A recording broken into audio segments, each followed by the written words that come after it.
नमस्कार, मैं डॉक्टर रमेश चंद। आज मैं आपको फ्रैंक हर्ट्ज एक्सपेरिमेंट में एटम्स के विविध ऊर्जा स्तर के परिणामों को हमारे इस एक्सपेरिमेंट में कैसे प्रूव कर सकते हैं वो बताने जा रहा हूँ। इसके लिए हमारा जो एपरेटस है उसमें टेट्रोड वाल्व इस्तेमाल कर रहे हैं जिसमें 4 ग्रिड हैं, 4 इलेक्ट्रोड हैं। ये फिलामेंट है, इसको गर्म करने से आपको मालूम है थर्मिनिफिनेशन से इलेक्ट्रॉन्स इमिट होते हैं। इमिटेड इलेक्ट्रॉन्स जो है वो इस कैथोड से इमिट होते हैं गर्म फिलामेंट के कारण एनर्जी लेकर के। इससे जब इमिट होंगे तो उनको ग्रिड G1 द्वारा हम फोकस कर लेते हैं। ग्रिड G2 से उनको काइनेटिक एनर्जी दी जाती है जिससे वो कैथोड तक एनोड तक पहुंच करके सर्किट को कंप्लीट करते हैं। इस कैथोड में हम Vg1 के पोटेंशियल डिफरेंस, Vg2 के पोटेंशियल डिफरेंस और Vg2A पोटेंशियल डिफरेंस अप्लाई करेंगे। एक एमीटर हम इस्तेमाल करेंगे जो करंट को मेजर करेगा। अलग अलग जो पोटेंशियल डिफरेंस आपको दिख रहे हैं उनको मेजर करने के लिए भी हमने इंस्ट्रूमेंट में व्यवस्था की हुई है। इस पूरे एक्सपेरिमेंट को करने के लिए आपको ये ध्यान होना चाहिए कि जो टेट्रोड वाल्व है, वैक्यूम वाल्व, इसके अंदर हमने आर्गन वेपर भरी हुई है और जब इलेक्ट्रॉन काइनेटिक एनर्जी लेकर के इन आर्गन वेव एटम से कोलाइड करते हैं और उनके बीच में यदि इलास्टिक कोलिजन है तो इलेक्ट्रॉन एनर्जी में कोई खास परिवर्तन नहीं होता है और वो एनोड पर पहुंच करके करंट सर्किट में फ्लो करते हैं। परंतु जब इलेक्ट्रॉन की एनर्जी हम इतनी ज़्यादा बढ़ा लें कि उनकी एनर्जी आर्गन एटम्स के फर्स्ट एक्साइटेड लेवल के बराबर हो जाए तो इलेक्ट्रॉन के आर्गन एटम से कोलिजन के कारण argon atom first excited state में पहुंच करके इलेक्ट्रॉन की एनर्जी को कम कर देते हैं, जिसके कारण वो एनोड प्लेट तक नहीं पहुंच पाते हैं और सर्किट में सडनली करंट डिक्रीज होने लगती है। इसी तरह से जब हम इलेक्ट्रॉन की एनर्जी को बढ़ाते जाएं तो फर्स्ट वाला जो डीप हमको मिला था उसके लगभग दुगने पोटेंशियल पर डीप मिलेगा और इस तरह से जो डीप मिलते हैं उनकी उपस्थिति से हम ये सिद्ध कर सकते हैं कि जो आर्गन एटम है वो तब ही एक्साइट होता है जबकि इलेक्ट्रॉन की एनर्जी एक पर्टिकुलर लेवल पर पहुंच जाती है।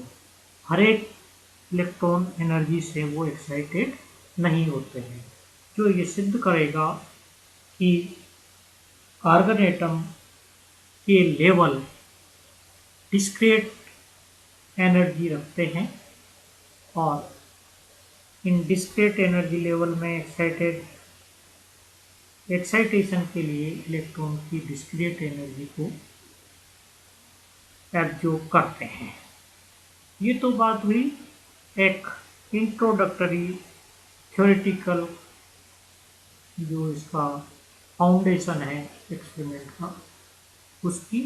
अब आइए इसके इंस्ट्रूमेंटल पार्ट पर चलें। ये आपको एक कॉम्पैक्ट फ्रैंक कार्ड एक्सपेरिमेंट यहाँ दिखाया हुआ है जो हमारी लैब में मौजूद है।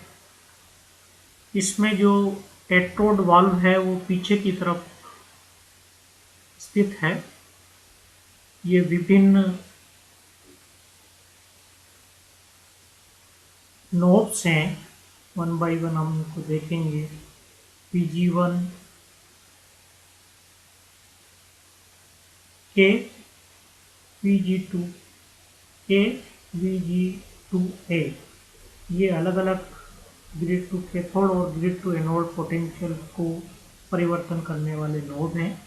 और इसको परिवर्तित करेंगे तो इसकी जो वैल्यू है उसको आप इस टॉगल स्विच की सहायता से ये तीन अलग अलग वैल्यूज, अलग अलग जो पोटेंशियल है उनकी वैल्यूज को इस डिजिटल मीटर में दिखाएगा। डिजिटल वोल्ट मीटर है ये, इसमें दिखाएगा।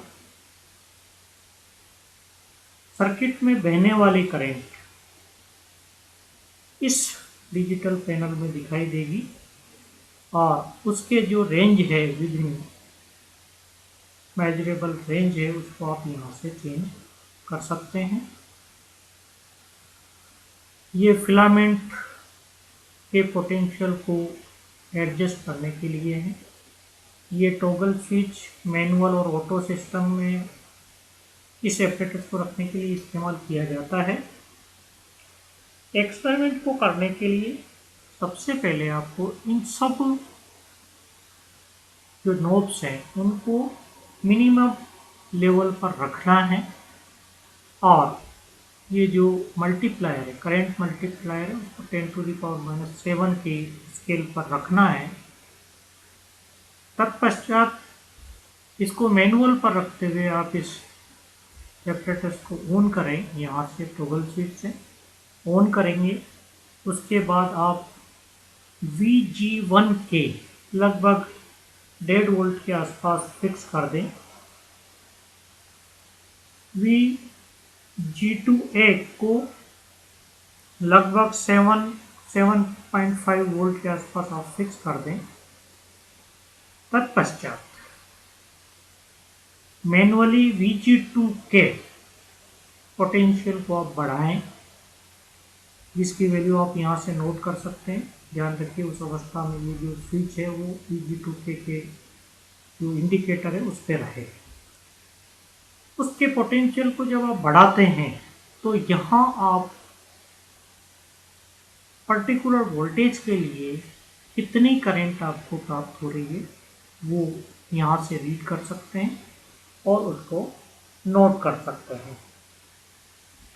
धीरे धीरे आप VG2 के को बढ़ाते रहें, आपको यहाँ करंट की वैल्यू प्राप्त होगी। एक पर्टिकुलर VG2 के पर जाकर करंट आपको ड्रॉप होती हुई दिख, यहाँ से आप ऑब्जर्व करेंगे। इसके बाद पुनः आप जब VG2 के को बढ़ाते रहेंगे तो यहाँ से आपको पुनः करंट में परिवर्तन होता हुआ दिखाई देगा। इस तरह से आप धीरे धीरे VG2 के नोब को बढ़ाते हुए करंट की वैल्यू को नोट कर लें और जो वैल्यूज आपको प्राप्त हुई है VG2 के और करंट की, उसको जब आप प्लॉट करेंगे तो प्लॉट के रूप में आपको विभिन्न डिप्स मिलेंगे कर्व में। जो डिप्स आपको प्राप्त होते हैं वो डिप्स इस बात को इंगित करते हैं कि जो आर्गन एटम है वो पर्टिकुलर Vg2k पोटेंशियल पर ही एक्साइटेड स्टेट में पहुंच पा रहा है, अर्थात आर्गन एटम के अंदर जो एनर्जी लेवल्स हैं वो डिस्क्रीट एनर्जी लेवल्स हैं। सभी एनर्जी पर, इलेक्ट्रॉन की सभी एनर्जी पर आर्गन एटम का एक्साइटेशन नहीं होता है, वरन कुछ पर्टिकुलर वैल्यूज पर ही आर्गन एटम इलेक्ट्रॉन से एनर्जी का ट्रांसफर करते हैं। इस प्रकार इस एक्सपेरिमेंट को करके हम फ्रैंक हर्ट्ज एक्सपेरिमेंट में प्राप्त किए गए परिणामों की व्याख्या प्रायोगिक रूप से कर सकते हैं और जो थ्योरेटिकल कंसेप्ट है उसको एक्सपेरिमेंटली हम समझ भी सकते हैं। इस तरह से आज इस वीडियो में मैंने आपको फ्रैंक हर्ट्ज एक्सपेरिमेंट को हमारे लेबोरेटरी में उपलब्ध एपरेटस के माध्यम से किस तरह से हम ऑब्जर्व कर सकते हैं उसको मैंने संक्षिप्त रूप से आपको यहाँ बताया है। कोई एक्सपेरिमेंट मैंने नहीं किया है, केवल आपको मैंने उसका इंट्रोडक्शन दिया है ताकि आप जब लैब में हो या इस एपरेटस के आसपास हो तो आप उसको ऑपरेट कर सकें और फ्रैंक हर्ट्ज एक्सपेरिमेंट के रिजल्ट को वेरीफाई कर सकें। यहाँ मैं आपको ये भी याद दिला दूँ कि फ्रैंक हर्ट्ज एक्सपेरिमेंट से संबंधित जो पेपर है या थ्योरी का जो पार्ट है उसकी PDF मैंने आपको पहले से शेयर की हुई है। तो सबसे पहला आपका काम ये है कि आप उस PDF को पहले पढ़ें, उसको समझें और समझने के बाद जो उसमें मेथड दिया हुआ है उसको मेरे इस वीडियो के साथ कोरिलेट कराएं तो आपको इस एक्सपेरिमेंट को करने में काफ़ी हेल्प मिलेगी। फिर भी यदि आपकी कोई क्यूरीज है, कोई प्रॉब्लम है किसी भी तरह की, तो आपके पास मेरा कॉन्टेक्ट नंबर है, आप मुझसे डायरेक्ट बात करके अपनी जो प्रॉब्लम है उनको सोल्व कीजिए और इस एक्सपेरिमेंट को कॉन्फिडेंस के साथ आप लैब में कैसे कर पाएंगे वो पूरी तरह से तैयार कर ले। जब आपको उसका अवसर मिले तो आप इसको ऑपरेट कर सकें और परफॉर्म करके रिजल्ट प्राप्त करके फ्रैंक हर्ट्ज एक्सपेरिमेंट के रिजल्ट को डिस्कस कर सकते हैं। ये सब मेरा उद्देश्य है। आज का ये वीडियो मैं यहीं स्टॉप करता हूँ। नमस्कार।